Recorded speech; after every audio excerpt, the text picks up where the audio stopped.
Good afternoon and welcome to 3 o'clock with SOC. Give me a second while I welcome our Spanish-speaking neighbors. Buenas tardes, gracias por estar con nosotros hoy día en 3 p.m. con SOC. Si quieren acceso al programa en español, por favor marquen el número que aparece en la pantalla, que es 646-749-3122. Cuando le contestan su llamada, por favor, comparten el clave que es 779-328-221. Welcome this Friday, July 17th, 2020. My name is Tammy Rivera. I'm the Executive Director and Lead Organizer for Southside Organizing Center, SOC, or SOC. Please know that you can access this program if you don't catch up with the details, don't write them down, you want to refer to it, or if you want to share it with someone else. You'll find recordings of this forum in English and Spanish on our Facebook page and on YouTube. Please know all of our staff continues to be here for you. We haven't missed a day. You can call us at 672-8090. You can email us at soc@socmilwaukee.org, and you can visit our website at socmilwaukee.org. And again, I want to remind you, we continue to update our page on the coronavirus where you can find information, resources, and ways that you can take action. So please take advantage of it. It's Friday. If you tuned in this week and appreciated any information that you heard or that you got to ask questions of people in power or in big responsibility positions, please fill out our survey. It's only a few questions. The link will be on the comments. You click on it. You can say what you found was helpful, what you want us to keep, and what you want us to change or add. Based on your suggestions, based on our youth organizers did a session to help us strengthen our forum, and so did our staff. I like you to know that we will be transitioning into a new pattern of forums for you. It won't happen immediately. It'll happen over the next couple of weeks. But just so you know, we're going to have a day dedicated to the coronavirus, a day dedicated to civic engagement, which is the elections, the census, and your year-round civic engagement. We will have an all-day Spanish day on Wednesdays, and that has already started, and we're going to continue that. And we're going to have a day dedicated to our organizing efforts, our leadership development, our community development. And the thing I'm most excited about is our youth are going to produce and create and moderate, interview guests, and engage with you all and other youth. So there'll be a forum day dedicated by youth, for youth, and they'll be pulling off the whole thing themselves. So I'm super proud of them and super excited. So if you have any suggestions, now's the time to get in on details, but we will have those changes, strengthening the forum for you. This is our last day of the week, and this week's theme was special education. So we're wrapping up a whole week focused on that in partnership with ALAS. So grateful for them and so grateful for all the things we learned this week. Next week, we're going to be covering individual and business economics. So we hope to have the unemployment office on with us. If there is anyone out there who has a connection at the unemployment office, we're not having any fortune there. So please connect with me or Marlene, our forum coordinator. You can email us at soc@socmilwaukee.org, or you can call our phone number because we desperately want to have someone from the unemployment office with us. It's the number one concern people are sharing these days, frustration in terms of COVID. We already know that on Monday, even though the theme is individual and business economics, on Monday, Mr. Galvan, the regional superintendent of MPS, is going to be on with us to give us the details of what the school board passed on Thursday. Marlene's going to give us a really light, simple, short overview of the 3 phases, but you're going to get the details and be able to ask questions from Mr. Galvan on Monday. And then on Wednesday, We have our in Spanish language day, and those of you who speak English can access our interpretation line for immediate or simultaneous translation in English. And we hope to have the City of Milwaukee with us to talk about the resources they have for businesses. We got a commitment from Employ Milwaukee and METC on where you can get jobs.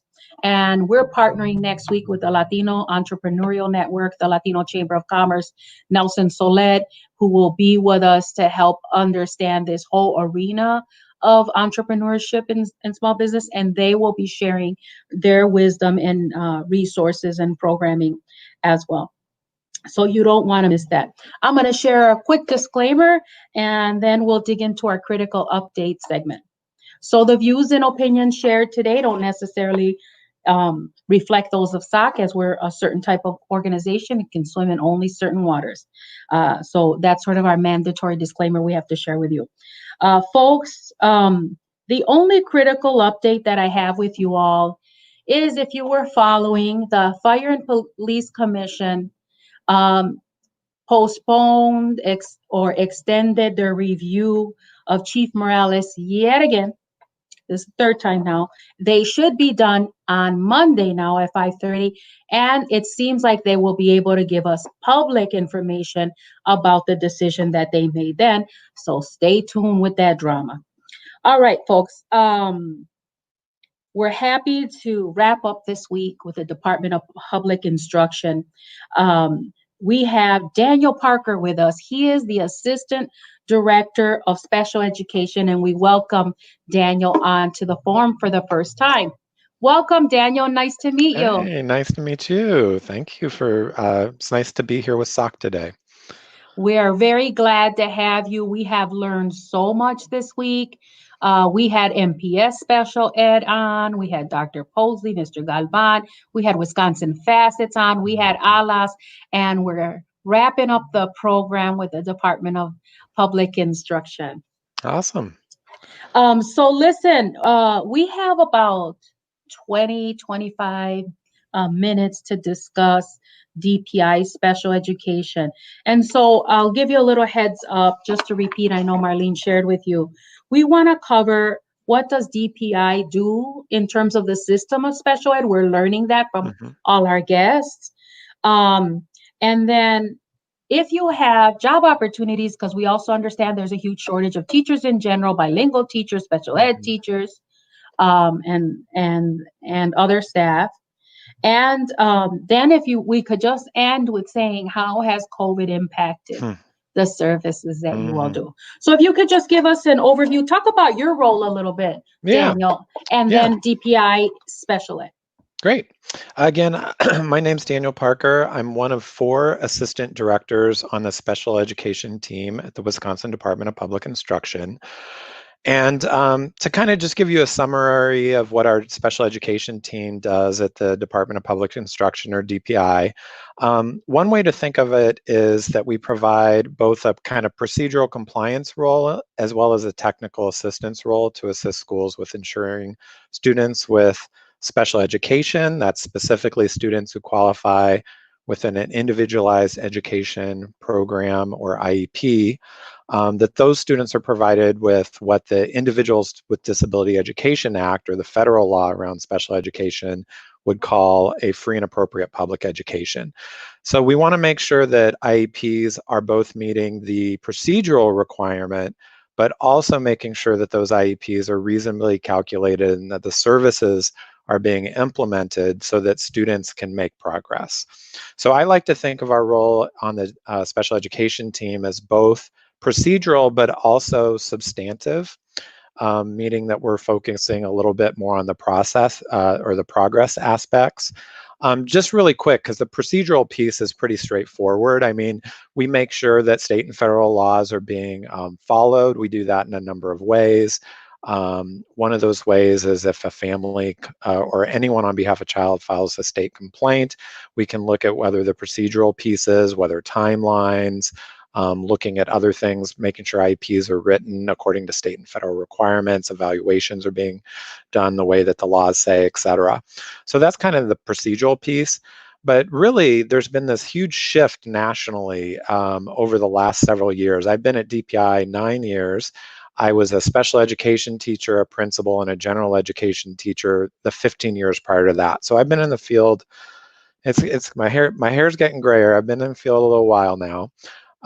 But I've seen a big shift at the state level, and not just focusing on that compliance that's procedural, but compliance is also substantive. Compliance is also making sure that IEPs are based on individual student needs instead of one-size-fits-all programs. We also make sure that there's a strong focus on measuring progress of IEP goals, which is a legal requirement, and ensuring that if progress is not met, that IEP teams have discussions to figure out, why isn't the student making progress, and they might need to review or revise that IEP. So, we're looking at many aspects of it, and there's been a big focus ever since the Andrew F. Supreme Court decision that some of your viewers may know about, that really did shift the focus to really looking at, how are students progressing? Are we really individualizing IEPs? Are we really focusing on needs and not just labels? That's a big focus of the work I do around IEP development and supporting teachers, whether it's students with autism or emotional and behavior disabilities. Yes, those are areas that students need to meet to be able to qualify for services, but once they get those services, let's make sure they're individualized. Whatever those needs are around access, engagement, opportunities, making progress, let's work on that.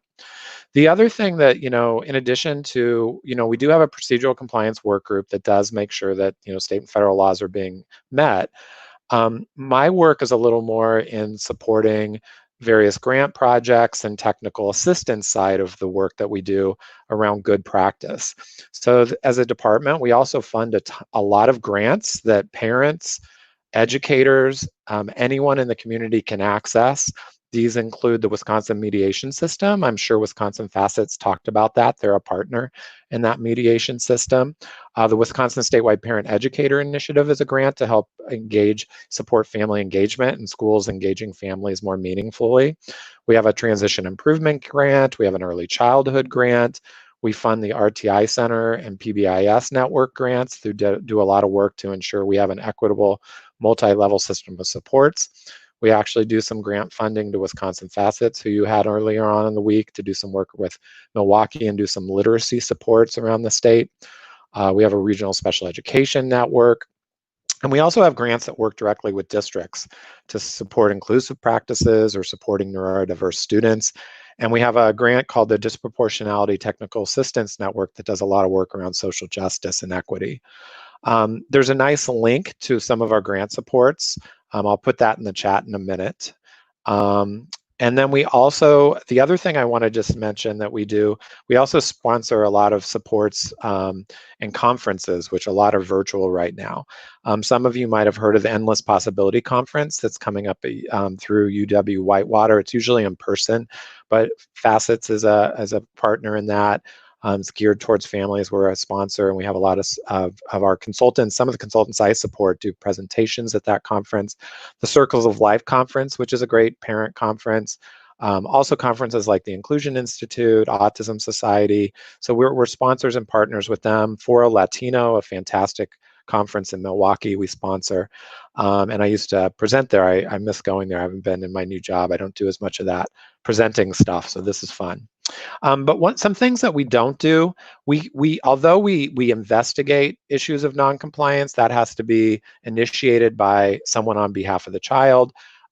We do procedural compliance to work with districts to make sure that they're looking at their IEPs on a cyclical basis. So we are working with districts ongoing to help them be in compliance and provide technical assistance through those grants. But we cannot mandate a type of instruction. We can't right now tell districts what they should be doing. And we can talk a little bit about that more, but we can put parameters on how they can do that, and we can talk about what's the best way or what do we think is the best way to do that. So that's a little bit about what we do. Lots of work that you do. This is what we're finding about these systems. It's been a pattern with all of our guests this week that there's a lot of work that happens. Let me do some follow-up questions here. Sure. You mentioned there was a court case with the IEP. Could you talk a tiny bit Yeah. of what that was about so people understand that indeed, the ultimate resolution to things could be that you are a court case that helps things for all folks. So if you Sure. could talk about that court case a little bit. Sure. And actually, I'll talk a little bit about, court cases. When it gets to the point of a court case, that's pretty extreme. Mm-hmm. Certainly. I do want to mention that we also support families in all of their dispute resolution options. So that's calling the special ed director. Sometimes a teacher or a paraprofessional or someone at the school or a principal, they may not know what the laws and regulations are. So you got to talk to that special ed director or a supervisor. The other piece is there's mediation and facilitated IEPs, all free for parents to help resolve disputes before you get even to a court case.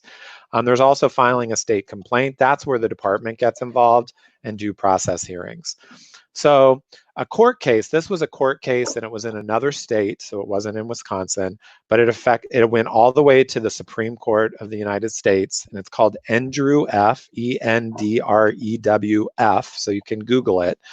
But it was really a game changer in how courts think about what is appropriate progress for students with IEPs.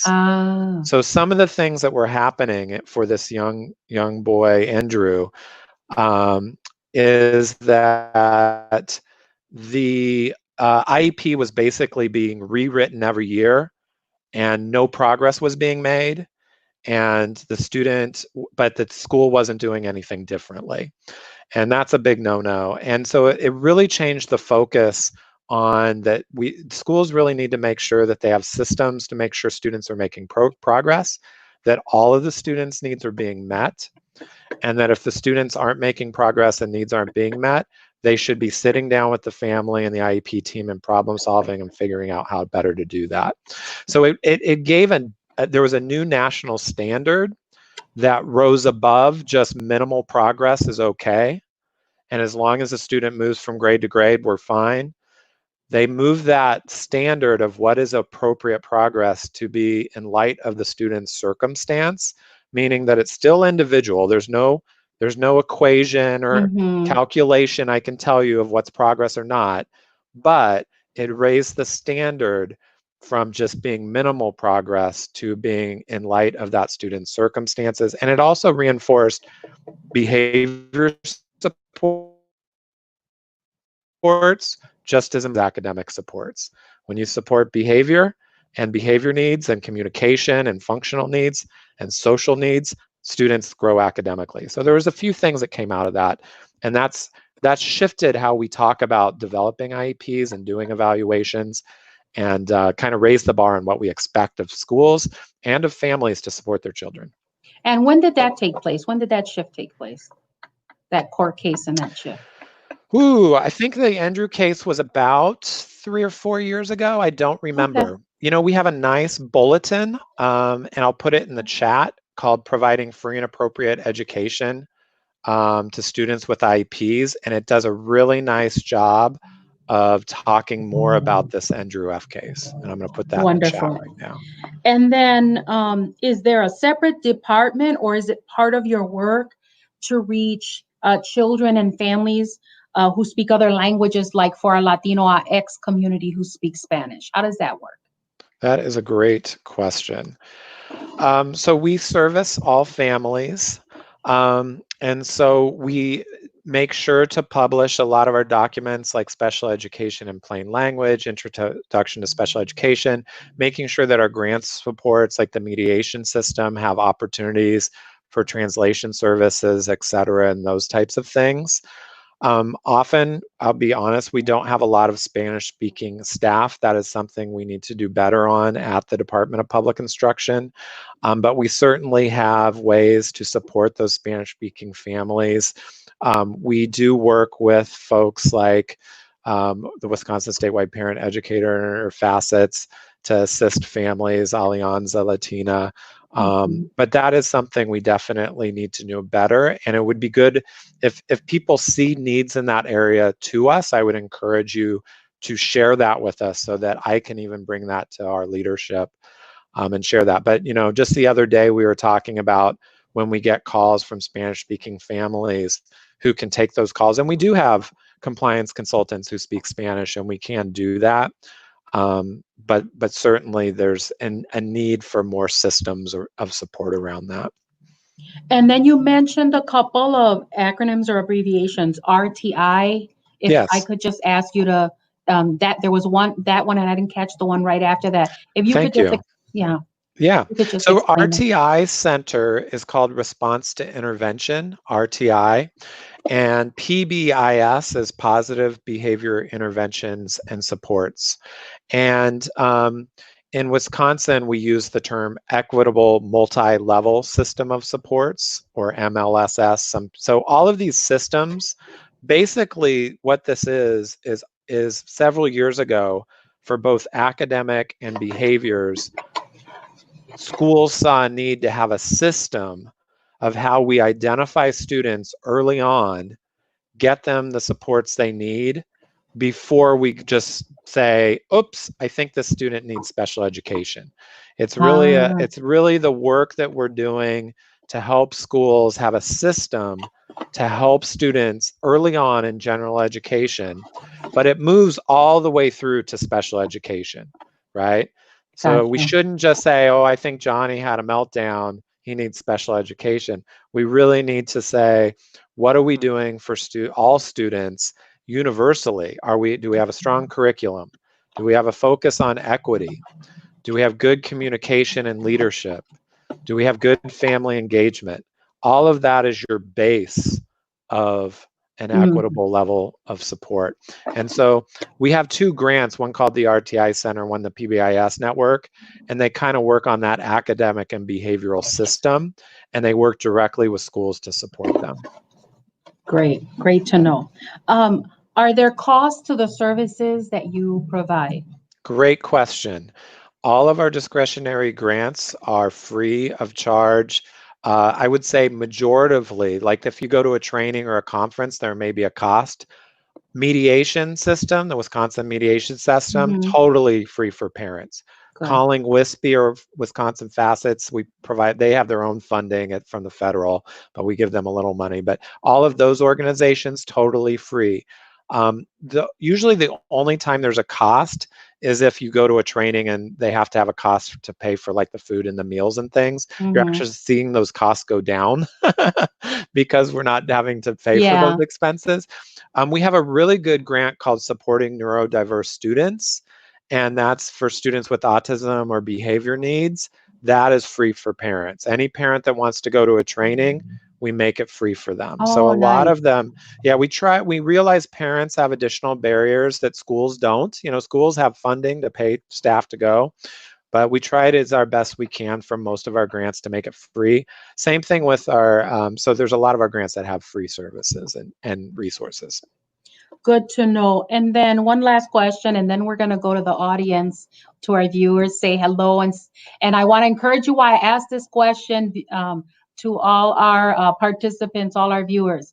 If you have questions for Daniel, please put them in the comments and we'll get answers for you right away.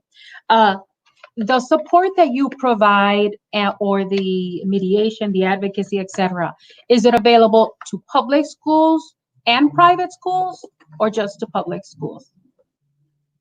That's a great question. I will say the majority of all of our projects are available both to public and private. I am actually not as familiar with the ins and outs of the mediation system. That's not a grant I directly work with, so I would have to check on that one.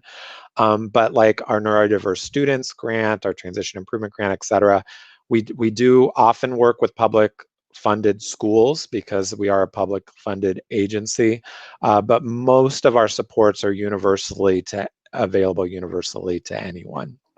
Good to know. Now I'm going to encourage you all to get your questions in while I say hello and while I look. Elsa Diaz, of course, the executive director of ALAS, is saying hello. Hey, and her group is here. Trine, Diana, Dulce. These are all people who said hello. Elsa. I love you guys. Elsa Diaz, our families asked me to ask for, to please interpret,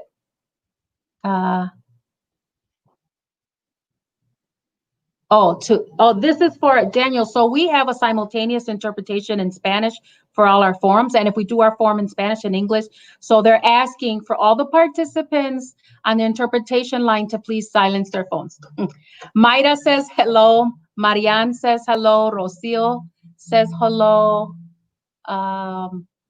Ivelisse Parker is saying hello to Mr. Parker. Jetty Carr is saying hello. Patricia Uriel.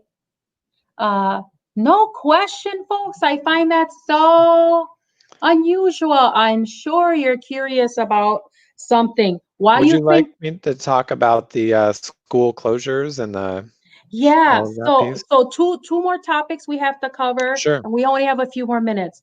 One is opportunities Yeah. for employment and the needs there, and then let's finish with the COVID and the 19. Yeah. So why don't you go ahead and share if folks Sure. are interested in enhancing their career or changing their career. Yeah. Great question. I will say that at the Department of Public Instruction, we have a very strong focus of directors in wanting to improve the diversity of our staff, specifically staff of color. That is a big initiative at the Department of Public Instruction. I would say definitely go to the Department of Public Instruction webpage if you're looking for various positions. Currently, my understanding, because of the situation we're in with the public health emergency and state funding, is we're in a hiring freeze at the state level. We had several positions that were open in March that we actually had to close down, and we were told we can't recruit for them right now. So there probably won't be, I won't say that that's everywhere. I'm just one small piece of the department, but I know that on our team, we currently are not allowed to hire for new positions because of the situation around funding right now in the state. Now that won't last forever though.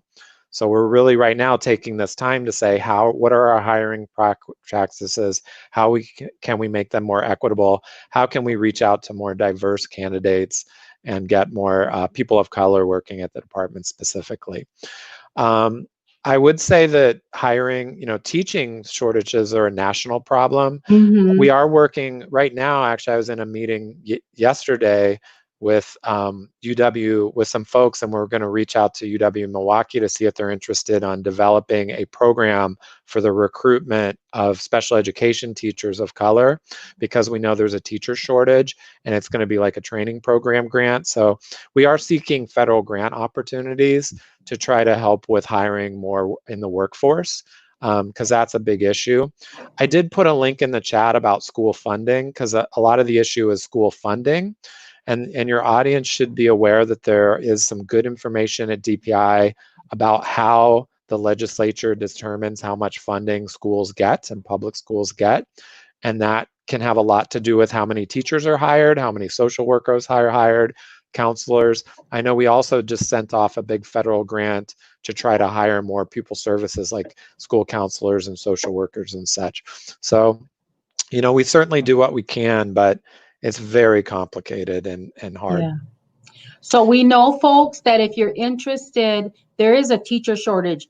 So, and we already heard also that there's a teacher shortage in general. There's a drastic teacher shortage in bilingual education. There's still a need in special education. And because Milwaukee passed a referendum for more funding for MPS, Dr. Posley encouraged folks that there's going to be more need for staffing because of those new funds, but also virtual learning requires more help, and so they were talking about the need for that. Let's see, Elsa was saying, yes, let's hear about the reopening plans, and then after that, we'll end with Uriel is asking, what are the training education that teachers receive in regards to working with disciplinary issues with students with special needs? So Great. let's start with that question and end with the reopening plan. Great. In terms of disciplinary needs, any teacher that gets certified has to go through some type of institution of higher education. So it could be a private college or a public college. And those colleges have to submit to the Department of Public Instruction how they're going to develop their programs for teachers. I will tell you that all of those programs do have content related to supporting behavior, but we hear time and time again from teachers who are in those programs that, even once you're on the job, you need continued behavior supports. I would direct people to our Supporting Neurodiverse Students grant. That grant is really focused on supporting behavior needs of students with autism and emotional behavior disabilities. It's a great grant. Also, the Positive Behavior Intervention Support Network, the PBIS network I told you, works with school systems to support behavior. So there are some things we do, but there's also a ton. If you go to the DPI website, we have lots of like the autism page or different pages. There are online modules now that anyone can access for free, any teacher. There's a great website called Autism Internet Modules. And they tell you how to do visual schedules and all kinds of supports, and even things like the incredible 5-point scale, and even things that aren't just for students with autism. So, we're lucky that we live in a time that there's so much technology training that's free and good resources. I am working with a group of consultants to revise some of our behavior support resources so they're easier to understand and more flexible. So, certainly there's a lot out there and it's a huge need, but those are a few of the things. I would definitely go to that Supporting Neurodiverse Students website. I'll put that in the chat. Yeah, that's a good one. They really focus on that. The other thing, and I'm biased, I work with those folks, so that's one of their grant projects I support. So for reopening schools, really quick, I mean, this is the biggest concern right now, right? And I today, in the last 2 days, I know a director working at DPI and a colleague of mine who were talking about their children who are 5 years old, and one of their child who's 4 just found out their preschool is closing. Like their daycare is closing down because they cannot sustain right now. And that's not public schools, but that's, preschool. I have another whose son turned 5 today and said that, they just found out that Madison is not reopening. They just announced that today. They're going to go virtual. And I know Milwaukee made that announcement recently. I think that it is a very difficult time. Families are in the mix of this. Suffering the worst. I will say that we know that when there's a national pandemic that affects everyone, we know that students with IEPs, students of color, students who have immigrated from other countries, they are often the ones with the least amount of access and opportunity in our public school systems. And when a pandemic or something like this hits, we know that that's going to affect those families more. I personally know that a lot of people say we're all in this together, but I personally feel that even though we're in it together, we're all in this differently. And I think that if you're a parent of a student with IEP, if you have socioeconomic challenges, other factors, you are more likely to have less, statistically to have less opportunities. And that's of concern to people like me working at the state level. I will say we have a lot of resources on our COVID-19 webpage at DPI. We are doing a lot of supports on how to do virtual instruction and teletherapy. We have a video for parents that people can access that's captioned. And my understanding is you can turn the captions to Spanish because it's YouTube, so you can get Spanish captions for that. There's a bulletin that we put out, legal guidance for those that are returning to school to determine what additional services may be needed because school was closed for so long. We have a bulletin that's very kind of high level special ed director language, but we're creating a parent friendly version of that. Nice. And we sent that out. Right now it's out by review by Wisconsin Facets and Alianza. We sent it to a lot of parent groups to take a look at and give us feedback before we send it out, because we always like to hear what parents have to say before we publish stuff for parents. So there is a lot of resources. I will tell you again, we can't tell schools you must open, you can't open.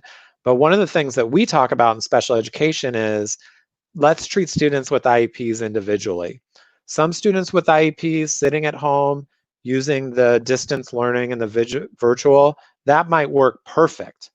I mean, we hear some students that some things might even work even better for that student in terms of how that learning works. But for many students that need hands-on learning, they need that social emotional connection. We know that we need to think about them individually and what else can we do? So are there schools who have staff who can go into the home and support students? Are there students where they can meet the students somewhere else? Now, with all of this, schools have to talk to their local public health departments. The public health agency in your county gets to decide what's open or closed. You know, DPI doesn't get to decide that. As a public health issue. So we tell schools, talk to your public health issue, talk to your families, talk to your community members, talk to your legal services and insurers, like find out what's safe, talk to your teachers. But we really do want, even in that distance and blended learning, you know, one size fits all never works for students with IEPs. It's supposed to be individualized. We're going to sneak quick. Hello, La Doña Castillo is with us, Lourdes Castillo. We're going to sneak a couple questions, and I'm always stealing time. I say this at every forum, Daniel. Real quick, Elsa wants to know, are the resources on the DPI website that you talked about available in Spanish? Are those modules and other things? Yeah. So the information on the DPI page, that's a good question. Currently, I don't know that any of those are translated into Spanish. The video you should be able to caption in Spanish. Okay. So I had made an inquiry about that in the past, so I can look at that. Great. Yes, and if there's a specific document, you know, let me know as well. If there's a specific document. I will tell you that the one we're going to create for parents, I will make sure that we have a way to get that translated into Spanish because it's for parents.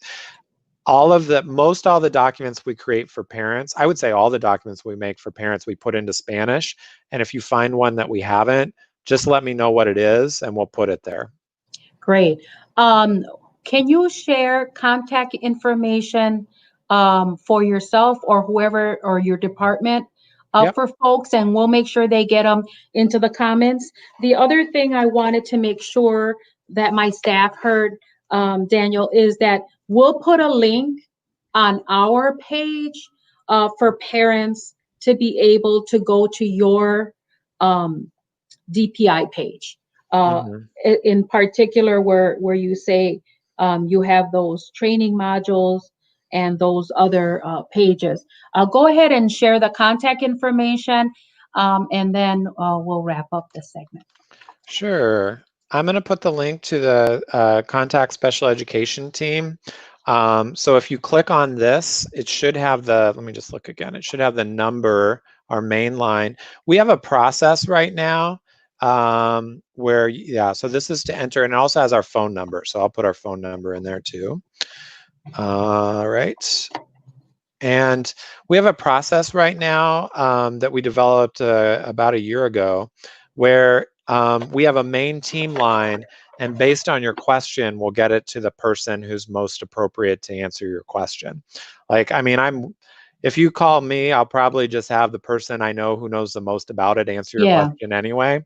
So if you call this main line, or if you fill out this form, you can also fill out online a question, and then we have office people that route that to a person who can answer your call or your question. Listen, let's share some of these last thoughts, and then we'll say thanks and goodbye. So Senora Castillo is mentioning that universities really need to revise their student teaching required practices to get practice to teachers, and that need some real life experience as far as discipline and communication with parents, and to complete all documents. Daniel, thanks so much for being with us. We appreciate you and all the knowledge and help that you provided today. Please be safe. Yeah, thank you to SOC, and I appreciate it. And everyone be safe and be well. Take care. Gracias. All right, folks, thank you for your questions and your comments. I'm going to invite Marlene on right away because, as you all know, I don't stay on time ever. So she can do our coronavirus update. Hola, Marlene. I'm going to hand it over to you. Hola, thank you. Okay, so today we're going to go over 3 things. So we're going to go over the Mask Up Challenge, like we always do in the past week.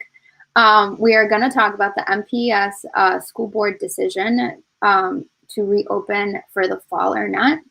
And then we're going to talk about COVID-19 numbers. So first of all, for the Mask Up Challenge, we challenge you to take a picture of yourself as a selfie wearing a mask and post it on your social media platforms. May that be Facebook, Instagram, Twitter, and put hashtag mask up.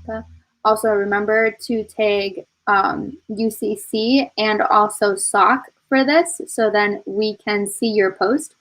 And also it's a great way to create a movement right now to allow individuals to all wear their masks.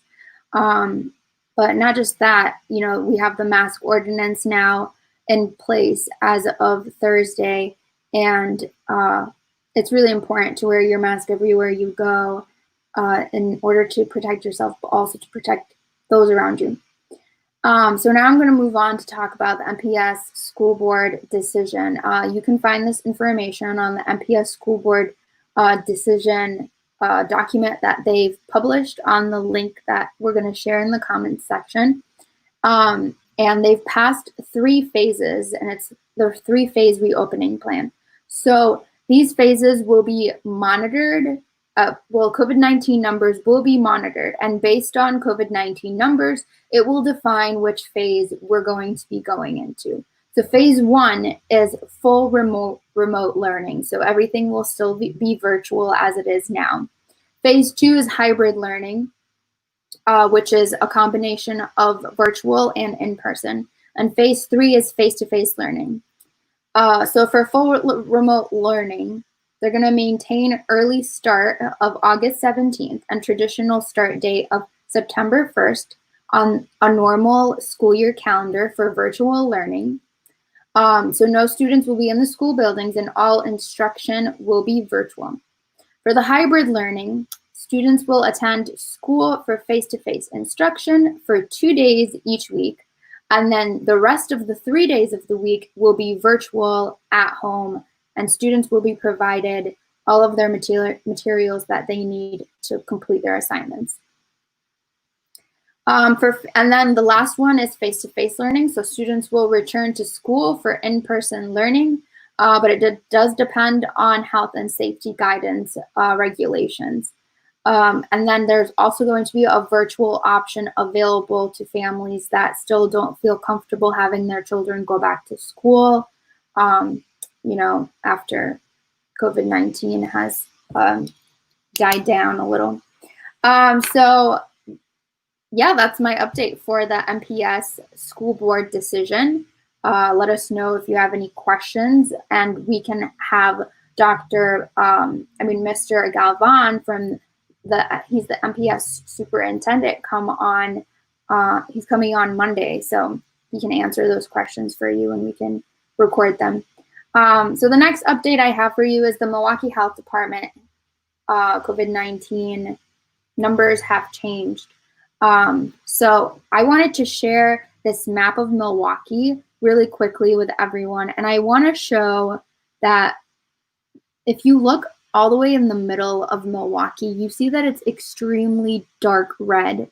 The darker the red, the higher the case numbers are.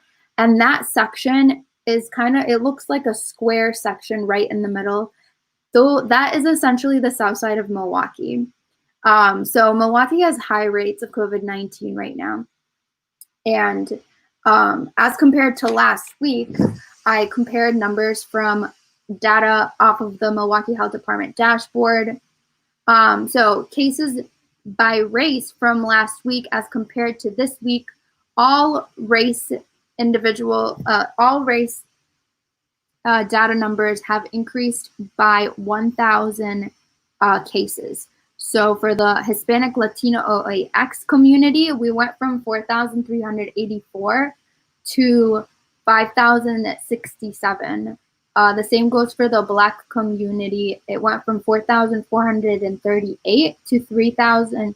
It went from 3,592 to 4,438. and the white community went from 2,604 to 3,703.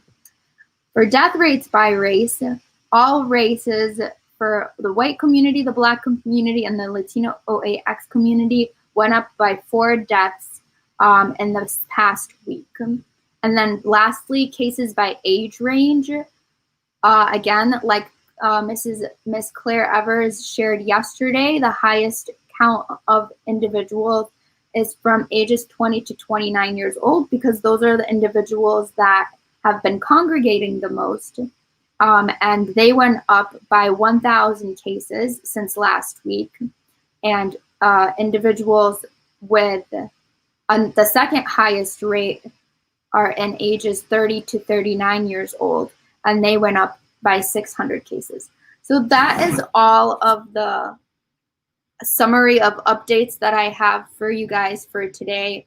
As you can see, we need to continuously wear our masks and social distance, and we need to try to decrease these numbers so, you know, we can all try to go and travel to Italy one day.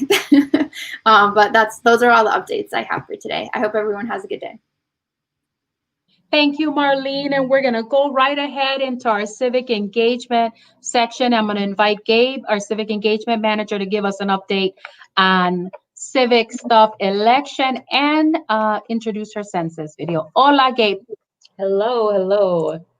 Happy to be here with everyone this Friday. Happy Friday.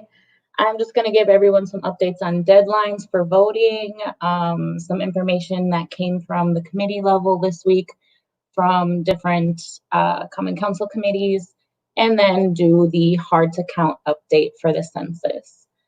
So I just want to make sure everyone knows that the deadline to register to vote online is July 22nd. So after July 22nd, you can still register at your municipal clerk's office. And of course, you can still register the day of at the polling places. But the deadline to register to vote online is July 22nd. So take some time this weekend to register yourself to vote. And there will actually be 2 drive-through voter registration events happening this weekend, which basically, if you want some help getting guided through the process of registering to vote, you can drive up to these locations, roll down your window, and have someone help you through the process of registering to vote. On Saturday, this will be happening at El Rey, the one on 51st and Oklahoma, in their parking lot from 12 to 6 p.m. And then on Sunday, this will be happening at the Basilica parking lot on 6th and Lincoln from 2 to 6 p.m. So if you have some confusion regarding voter registration and you want to go get some help to do it while protected, everyone will have masks and PPE and hand sanitizer and all sorts of things. So that's definitely an option for you all this weekend if you want some help getting yourself registered to vote. And I'm sure they can help you through the absentee ballot request as well. Something else to keep in mind is that early voting is starting on July 27th, and that will go until August 9th. And next week, I'll be sure to share the locations of where the early voting will be happening. There are 3 locations that will have ongoing early voting, and then there are additional locations that will have more limited early voting, depending on what each location is capable of in terms of protecting people from COVID. So I will give those updates next week.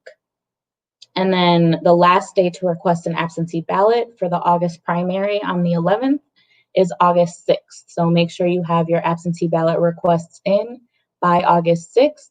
But honestly, do it sooner. We know that last election in April, there were some issues with mailing and postage and all of that. So the sooner you get it done, the better. So definitely take some time this weekend to request your absentee ballots as well. And then, of course, there's still going to be the option to vote in person on August 11th. There are scheduled to be 170 polling places opened. So that is also going to be an option as well. And they will definitely be taking precautions to make sure that all voters stay safe. Now I just want to go through 3 resolutions that passed from the Public Safety and Health Committee meeting this week. All of them, again, urging the Fire and Police Commission to do something, implement something pass a policy. So I'll just read through those quickly. One is a resolution that would urge the Fire and Police Commission to adopt de-escalation and restraint policies for the police department in alignment with the 8 Can't Wait campaign. And the 8 Can't Wait campaign, I would Google it if you haven't heard of it. It's just basically promoting 8 different policies for police reform, and this is one of them. Another would be a resolution urging them to implement emotional intelligence and cultural competency framework and assessment criteria to be included with police department aptitude tests and training. And then the third, a resolution urging them to adopt a policy under which any homicide involving an on or off-duty police officer requires investigation by the Fire and Police Commission instead of an internal investigation. So those 3 resolutions passed at the committee level this week, and then we'll move on to the Common Council to be voted on the 28th of July. So we'll be following those as usual.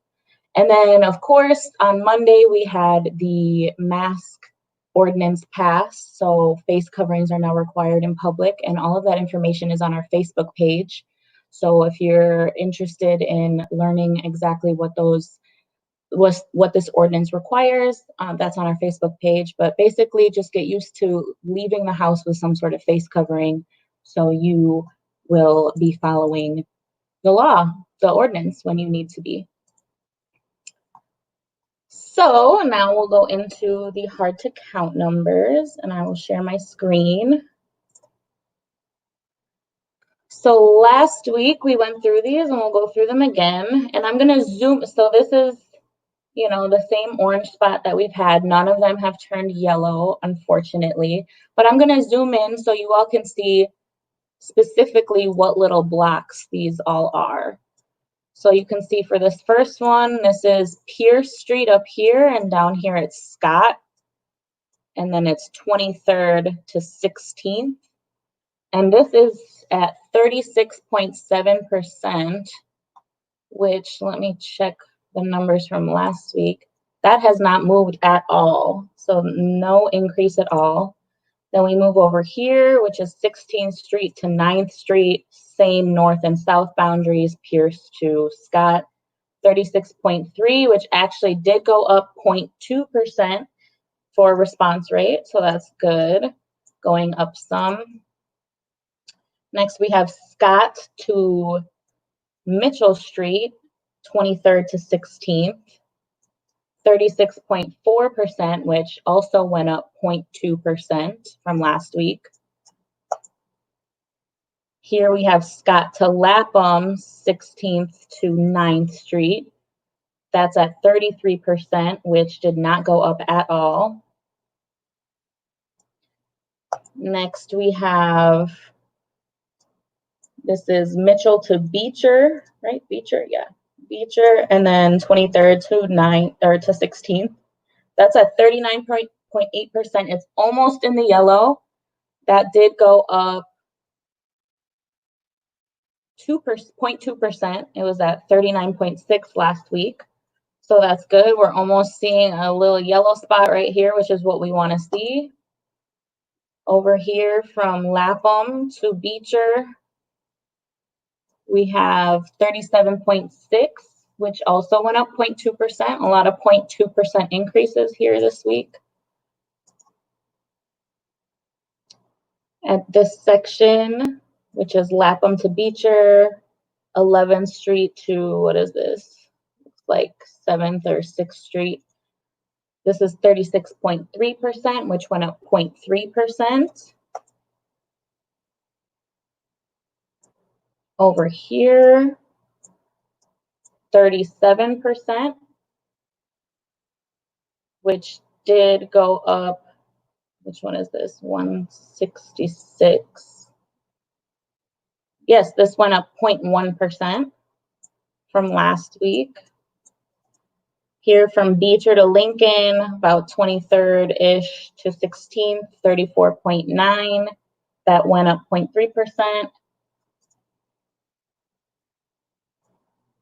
Then over here from Beecher to Arthur, 16th to about 11th Street is 36%, which also went up 0.2%. And then finally over here by Kazi Park, Beecher to Arthur, 11th to, what is that, about 7th Street, 39.3%, which also went up 0.1%. So most of these areas did increase slightly. We've got a couple that are right at the brink of turning yellow, which is what we want to see. But I'm sure so many of the viewers that we have right now live in those areas or know folks that live in those areas. So make sure you're promoting that to folks so that those colors change for us. And then I do just want to show you all quickly that we have an updated city website. So I just want to show you what that looks like now, especially for the city channel. So you can see what that new website looks like. Got a nice picture of Milwaukee, and then you go down. And it's basically all in the same place. The icons are just different. So this is where you go for the live streams of the meetings, the city channel live stream 1, and then to look for information on previous meetings and future meetings, basically a calendar schedule, you would go here to the registrar or the legistar. So that's the new city channel website that you can all go check out. It's nicely updated. And then now I'll just stop sharing my screen. And that is all I have for you today. I hope you all have a really great weekend. Stay safe, keep those masks on, and I will see you all next week. Thanks, Gabe. Do we have a census video today, Marisol, or are we moving on? I guess we're moving on, folks. We want to thank you for being with us. I'm going to invite Marisol on to remind us about doing the survey. Has this live forum been informative and useful to you? What part of the forum could be improved or changed to make it better? Please take a quick survey that's located in the comments section so that we can keep 3 o'clock with SOC going for residents. Thank you for tuning in. All right, folks, I want to remind you that on Monday, we're going to get the details of the MPS plan from Mr. Galvan, the regional superintendent. And then all next week, we're going to focus on individual and business economics, i.e., what's happening with unemployment, how do you apply for that, if you want a new job or to add a job, or to change your career. We're going to have a day dedicated to that. If you own a business, how to maintain your business and strengthen it. And if you're thinking about or you've thought about starting a business, we're also going to have a day dedicated to helping you explore whether this is the time to do it. So you don't want to miss next week. Please fill out the survey, stay safe, and we'll see you on Monday. We're going to leave you with this thank you video for our funders. Good afternoon. Thank you for tuning in to SOC's Live Forum today. My name is Jeanette, and I am the resident lead for South of the Tracks Polonia Resident Group.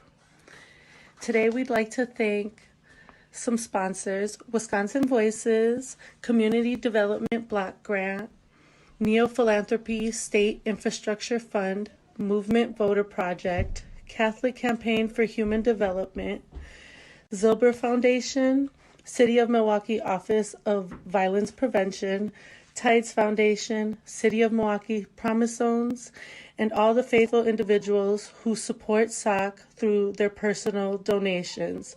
We thank you. We hope you all are staying safe. Talk to you soon.